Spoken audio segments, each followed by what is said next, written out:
Have you ever wondered why some women, somewhere past 60, suddenly seem lighter? Not younger, not louder, just lighter.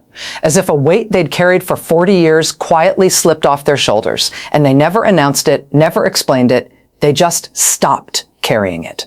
I want to tell you what that weight is, and I want to tell you what happens when you finally set it down. Picture yourself in a waiting room, fluorescent light overhead, a stack of old magazines no one reads, the quiet hum of a receptionist's phone somewhere behind the glass. You're waiting for your name to be called, and your mind drifts the way it always does in rooms like this.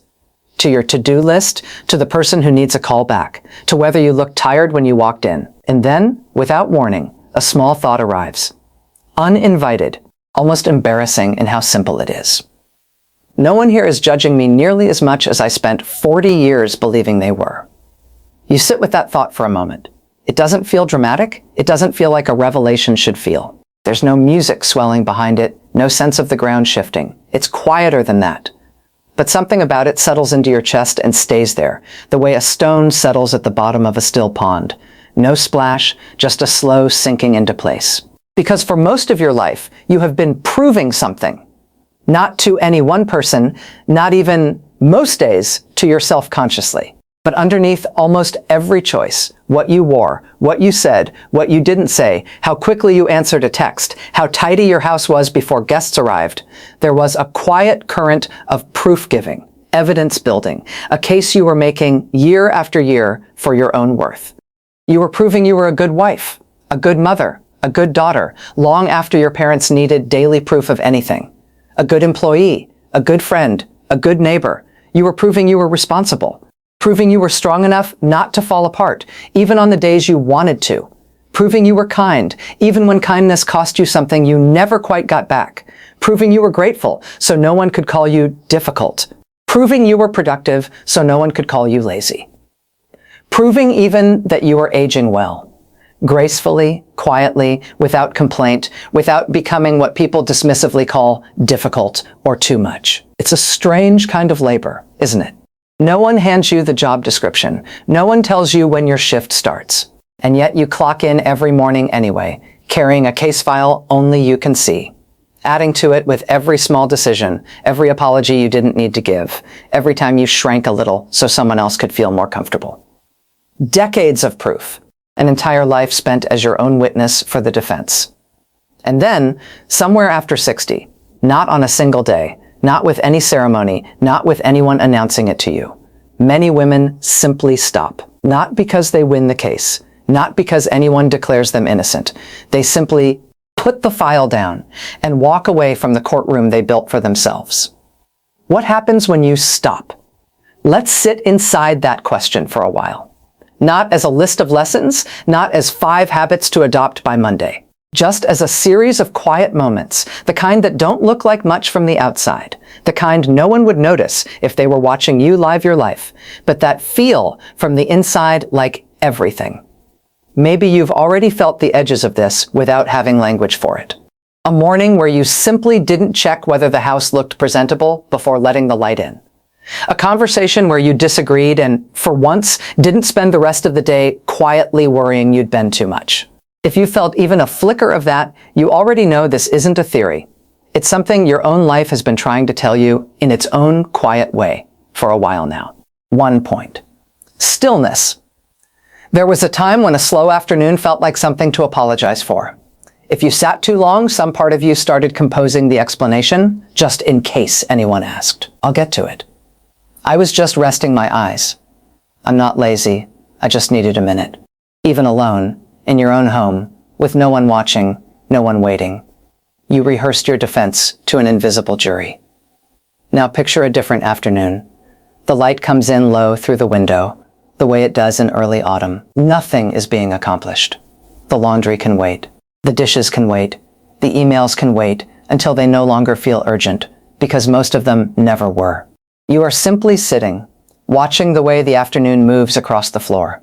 One long patch of gold sliding slowly from the rug to the baseboard. And for the first time in longer than you can remember, you don't feel the need to justify it. Not to a spouse, not to a sibling, not even to yourself. Stillness used to feel like guilt. Now it feels like permission. And there's something else, too. Something you didn't expect. In that stillness, you start to notice things you'd been too busy to notice before. The particular sound your house makes when it settles in the evening. The way the neighbor's cat crosses the yard at the exact same time every day. Small, unremarkable things. But they feel like gifts now, simply because you finally slowed down enough to receive them. 2. Being needed. You have always loved to help. That part of you isn't gone, and it was never the problem. Helping was never the burden. It was one of the truest parts of who you are. The problem was quieter than that. It was the way your sense of worth had quietly attached itself to being indispensable. The way a vine wraps itself so slowly around a trellis that you forget the trellis was ever meant to stand on its own. If no one needed you today, some small voice asked what you were even for. But something shifts. You still help. You still show up when someone calls. You still remember the birthdays, still bring the soup, still answer the phone on the second ring instead of letting it go to voicemail. But you no longer measure the size of your life by how many people depend on you to keep functioning. You can go a day, a week, without being needed by anyone, and you are still, entirely, still you. Not smaller, not less. Just quietly, fully present, whether anyone requires it of you or not. It's a strange kind of grief at first, letting go of being indispensable, almost like mourning a role you didn't realize you were ready to retire from. But underneath the grief, if you sit with it long enough, there's something sturdier waiting. A version of you that was always there, underneath all that usefulness, just waiting to be noticed on her own terms. 3. How you look. For years, getting dressed was an inspection. A mirror wasn't a mirror, it was a judge, and you were always slightly on trial, gathering evidence for a verdict no one had actually asked to render. You compared yourself to the woman you used to be. You compared yourself to women 20 years younger in magazines you didn't even enjoy reading. You corrected, adjusted, second-guessed, and dressed for an audience that, if you're honest, may have never been paying nearly as much attention as you assumed. Now you dress with joy instead of comparison. You choose the color because you love it, not because it's forgiving. You wear the earrings on a Tuesday for no reason at all. You catch your reflection in a shop window and, instead of inspecting, you simply smile. Not because you've stopped noticing the years are still there, and you're not pretending otherwise. But because you've stopped treating them as evidence against you. They're just years. They're just yours. You start to notice, too, that the compliments people give you now feel different, warmer, less like a verdict, and more like an offering. And even when no one compliments you at all, it no longer matters quite as much. You've become your own witness in this, instead of waiting for someone else to confirm what you already know. 4. Doing everything. You used to believe that if you just tried hard enough, organized well enough, stayed one step ahead long enough, nothing would ever fall through the cracks. And for years, you carried that belief like a job with no end date and no days off. A quiet vigilance that never fully turned itself off, even on vacation, even at midnight, even when everyone else in the house was long asleep.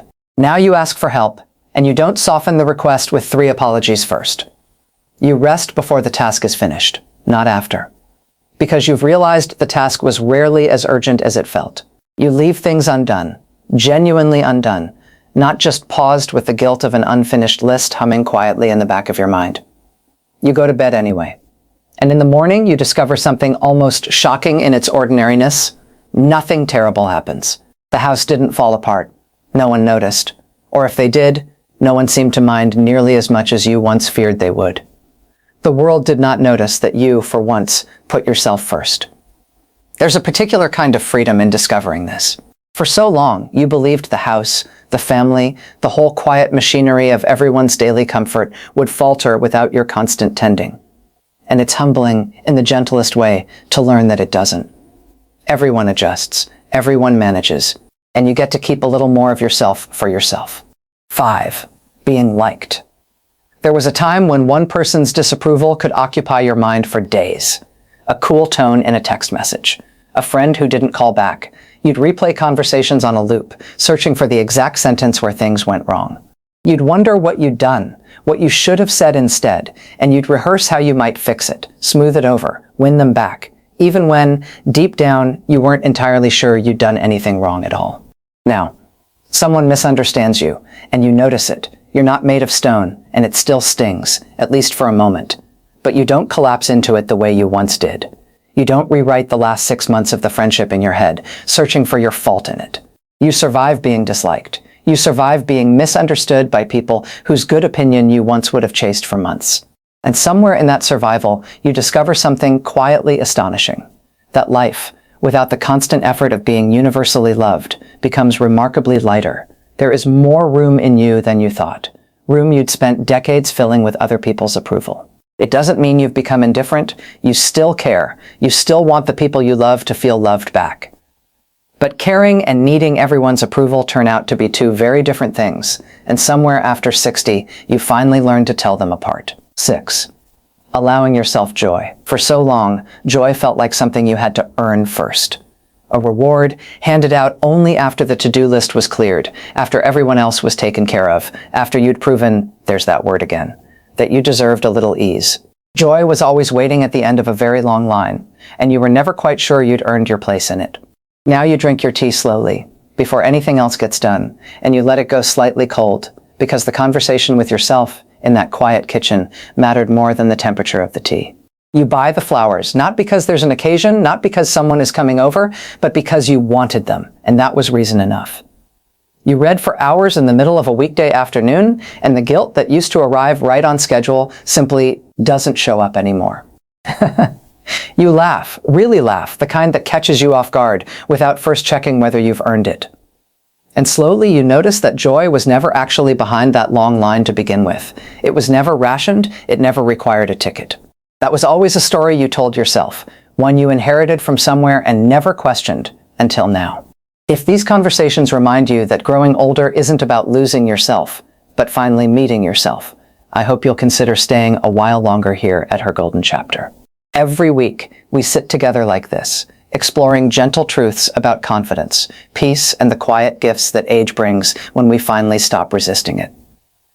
So what is it, really, this thing that so many women discover somewhere after 60? I don't think it's confidence, exactly. Confidence sounds too much like something you'd have to work for, another thing to build and maintain and prove you possess, another entry in the file. I think it's a relief. Relief from performing. Relief from explaining yourself to people who were never really keeping score in the first place. Relief from competing. With other women, with your younger self, with some invisible standard no one ever actually wrote down. No one could ever quite show you, and yet you spent years trying to meet it anyway. Relief from pretending that you had it all figured out, when the truth, the one nobody says out loud at dinner parties, is that no one ever fully does. Not your mother. Not the women who seemed so sure of themselves at 40. Not you, even now, and that's all right. For the first time in longer than you can remember, life becomes something to experience, not something to constantly justify. It's a strange thing to realize this late. You might find yourself wishing you'd known it sooner, at 40, at 30, back when the case file was still being built page by page. But there's no use mourning the years spent proving yourself. Those years, in their own way, are what led you here. You couldn't have arrived at this quiet room without walking through all those earlier ones first. Let's go back to that window, the one with the low afternoon light moving slowly across the floor. Nothing around you has changed. It's the same chair, the same house, the same quiet hour of the same ordinary day it always was. But something inside you is different now. You no longer feel the need to prove you are living your life the right way. You aren't gathering evidence anymore. You aren't building a case, filing it away for some judgment day that was never actually coming. You are simply sitting there in the light, being exactly who you are, and for perhaps the first time, that is enough. It was always enough. It simply took this long, this many years, this many quiet afternoons for you to finally believe it. Maybe that's the real gift of this chapter of life. Not that anything around you has to change, just that you finally stop waiting for permission to feel at peace inside it. I'd love to know, is there something you quietly stopped proving to the world? Something you used to defend, and one day, without meaning to, simply let go of?